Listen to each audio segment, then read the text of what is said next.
Magandang araw sa inyo mga sir. Welcome back nga pala sa channel na ito. Ito mga sir, may tanggap ako dito na Bluetooth speaker.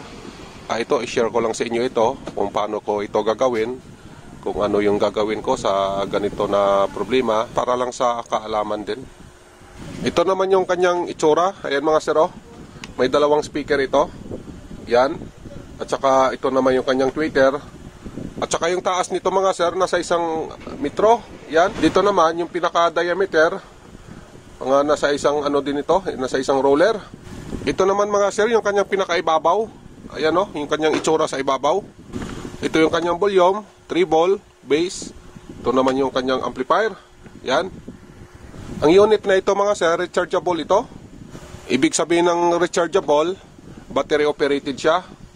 Ibig sabihin naman ng battery operated, battery yung nagpapaandar sa kanyang amplifier. At saka yung dito naman sa taas, ito yung kanyang 5V input. Ito naman mga sir, yung kanyang charger. Charger doon sa battery. Pero yung nagpapaandar talaga sa kanyang amplifier, yung kanyang battery. Kaya ang tawag dito, battery operated ito na Bluetooth speaker o di kaya rechargeable. Ito na mga sir, yung kanyang Bluetooth amp. Inalis ko muna doon sa kanyang speaker para matrouble natin ito. Ang issue nga pala nito mga sir, wala itong power. Ito naman yung kanyang charger mga sir, oh. Naka micro type ito, na kagaya lang din dun sa cellphone na ginagamit nating charger. Basta micro type, pwede na dito. Ito mga sir, na-check ko na ito. Ang nakita ko na problema dito, itong kanyang IC dito. Putok yung IC nito mga sir. At saka itong IC na ito, dito po pasok yung charger natin. Ayan mga sir, oh, ito yung charger natin. Ito naman yung kanyang port, papasok dito sa IC na ito. Kaya ito mga sir, inalis ko na lang kasi nga putok ito. At ito din mga sir, yung IC dito sa kabila, ganon din yung paa nito. 4 din yung paa nito, kagaya lang din dito sa isa na inalis natin.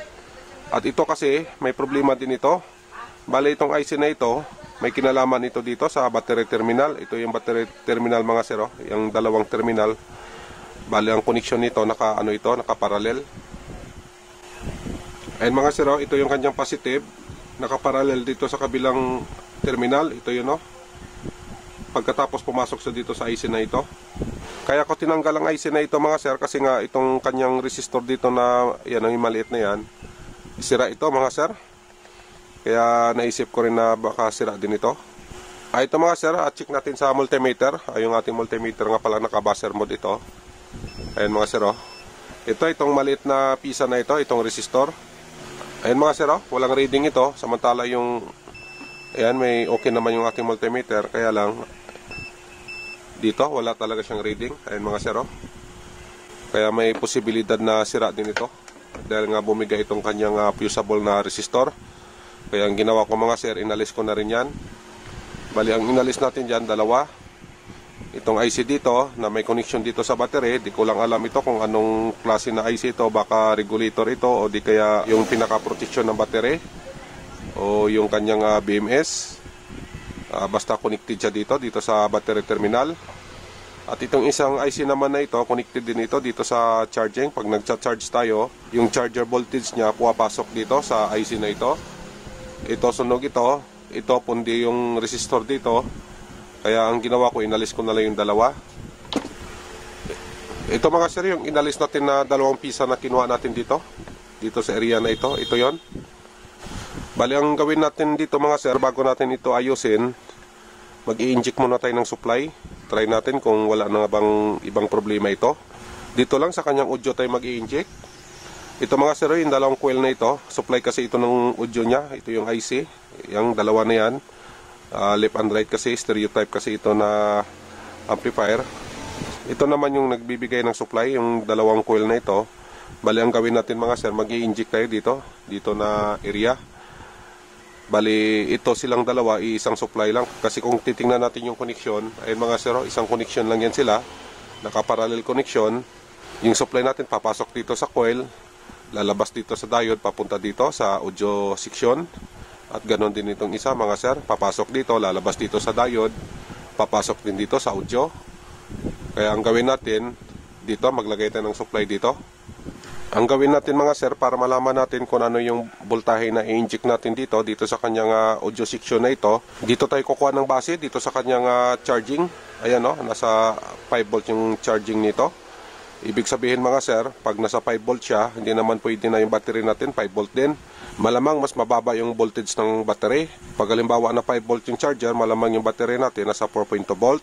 Ang gagawin natin mga sir, mag-i-inject tayo ng voltahe 4.2, di kaya 4 volt lang. Ito yung gamitin natin mga sir sa pag-inject ng voltahe, itong ating buck converter. Ito nga pala, naka 8 volts ito, isit lang natin ito sa 4 volt. Dito lang mga sir, baba ko lang to. Yan mga sir, nakasit na sa 4 volt. Diyan tayo naglagay mga sir ng pang-inject natin. Ito yung ating positive side. Yung negative side naman, dito ko na lang nilagay sa likod. Dito mga sir, sa kanyang body ground. Ayan. Ito yung negative side natin. Ito naman mga sir, yung ating galing sa buck converter na supply. Bago natin ito i-inject dito sa ginagawa natin, ito. Sukatan muna natin ito mga sir. Ito yung ating multimeter nga pala, nakasit na yan sa DC volt. Ayan mga sir, may 4 volt tayo. Bali ito yung gagamitin natin na supply. Dito mga sir, i-inject ko lang ito dito. Dito sa ginagawa natin. Ayan. Okay na ito mga sir, i-on ko na lang yung ating buck converter. Tingnan natin dito kung magkakaroon ng display. Ayan mga sir, gumana naman yung display. Ayan, nakasilik ito ng Bluetooth. Ayan o. Try natin ito mga sir doon sa kanyang speaker para malaman natin kung okay ba yung audio nito. Connected na ito mga sir. Ito yung kanyang speaker. Ayan, itong dalawa na ito. Itong dito sa kabilang dalawa nito, sa ilaw niya naman. Power on ko lang ito mga sir. Yung ating buck converter. Ayan, nag-power on na. Ayun, may audio naman. Ang gawin ko dito mga sir, i-connect ko ito sa cellphone ko.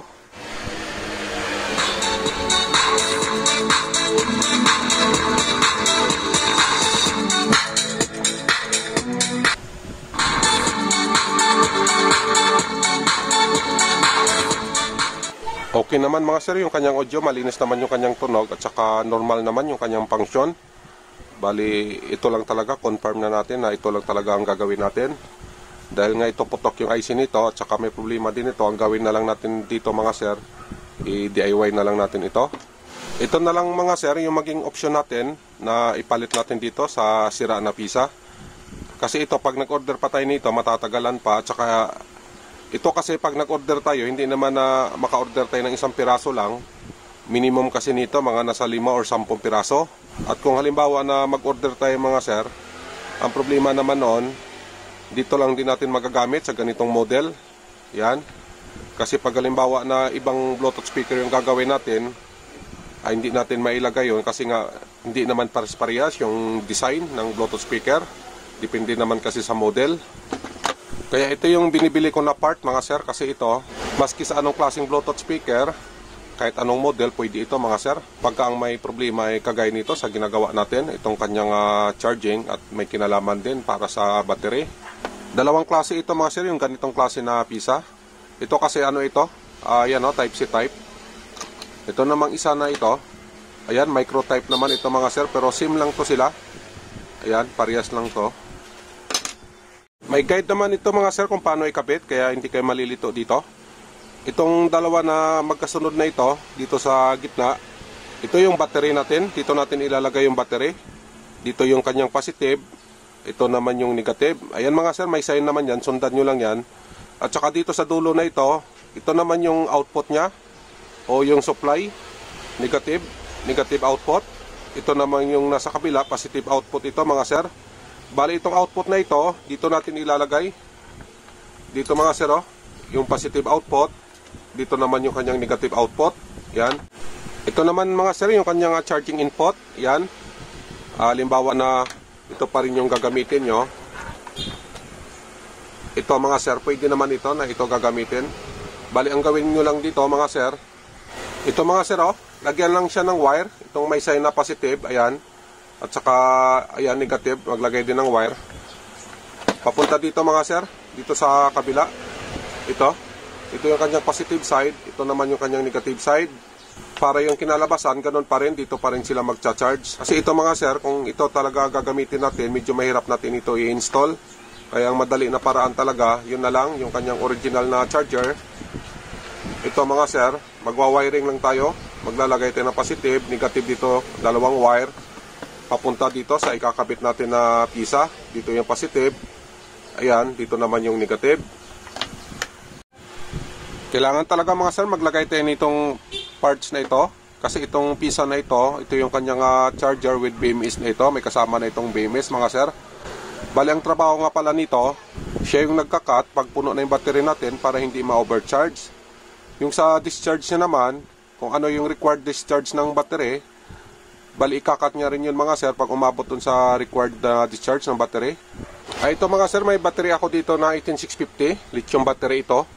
Yung battery niya kasi hindi natin makuha yon kasi nasa loob ng speaker box niya. Magbubukas pa tayo, kaya ito na lang yung ginawa ko kasi mayroon naman ako na 18650 na battery. Explain ko lang sa inyo mga sir, ito kasing battery na ito, ang puno nito nasa 4.2 volt. Yung required na discharge nito, maximum niya hanggang 2 volt lang. Ibig sabihin mga sir, hindi dapat bumaba ng 2 volt. Dapat pagdating ng 2 volt, cut off na siya. Kasi pag halimbawa na bumaba pa ito ng 2 volt, magiging 1.5, 1 volt o 0 volt. Ang mangyari sa battery natin, masisira yan mga sir. Kung halimbawa mga sir na mag-direct charging tayo dito sa kanyang positive, negative, itong terminal ng battery, gamit ang 5 volt charger natin, ang mangyari dito mga sir, pag wala tayong ilalagay na BMS, ito, pag napuno kasi ito, 4.2 volt, hindi siya magkakat, kasi nakadirect nga yung charger. Ang mangyari mga sir, ma-overcharge ito, iinit siya. Pag halimbawa naman mga sir, na yung load natin, direct din dito sa kanyang positive at negative, papunta dun sa sinusuplayan niya, ang mangyari naman mga sir, pagka nakadirect din, madrain ito. Pag halimbawa na dumating na siya doon sa 2 volt niya, ang mangyari pag tuloy-tuloy pa rin yung load natin, bababa siya hanggang sa maubos yung karga nito. Pagka nagkaganon mga sir, ang mangyari, automatic masisira yung battery. Kaya mga sir, kailangan talaga na may ganito tayo kasi ito, ang trabaho nito, siya yung magkakat pag puno na itong battery. Pag halimbawa naman na umabot ito sa 2 volt, ikakat niya rin yung supply para hindi ma-drain itong battery natin. Para yung battery natin, hahaba yung kanyang lifespan. Aabot siya doon sa tamang cycle niya. Pag halimbawa mga sir, wala kayong ganito, pwede rin naman itong isang BMS na ito. Ito, BMS din ito, 1S na BMS, para ito sa 18650 na battery. Madali lang naman ang pagkabit dito mga sir kasi may guide naman ito dito. Ito yung kanyang battery terminal, ito, battery, positive side, negative side naman dito sa kabila. Ito naman yung kanyang discharge, itong P- at saka yung P+ na yan. At dyan din tayo maglalagay ng ating charging na 5 volt. Ito para ito sa mga 18650 na battery na ang nominal voltage 3.7 volt.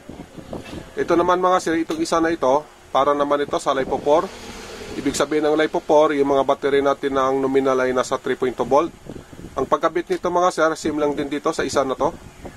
Yan. Ang pagkakaiba lang nila, ito para sa lithium phosphate, ito naman para sa LiPo 4, itong kulay blue na ito. Parehas lang ito na 1S mga sir. Ang ibig sabihin ng 1S, pang isang battery lang, single na battery, ito. Ganyan. Ito namang isa natin, ito naman yung 2S natin na BMS. Ang ibig sabihin nito mga sir, dalawang patong na ganito na battery. Ito naman, 3S din ito, pang tatlong patong na battery, 18650 din. Ito naman mga sir, yung balancer natin, para din ito sa 3S din. Ang gusto na may-ari mga sir, hindi na natin ito i-battery drive. Ang gusto niya yung direct na lang, isasaksak niya, tapos tutunog na yung kanyang Bluetooth amplifier. Ito mga sir, nagpadala siya ng mga wire, ayun mga sir, oh.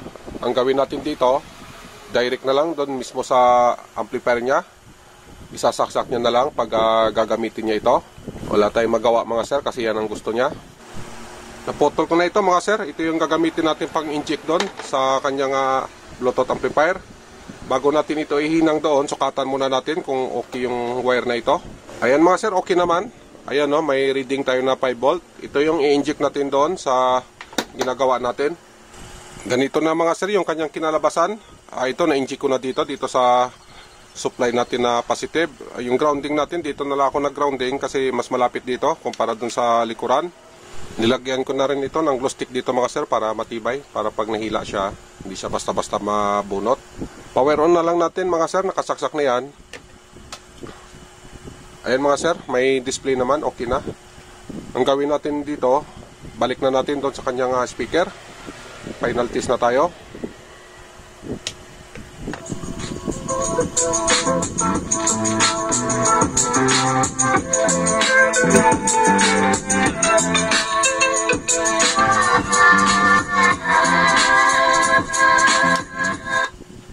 Pinatay ko na mga sir kasi yung cellphone ko ang nakakunik dito.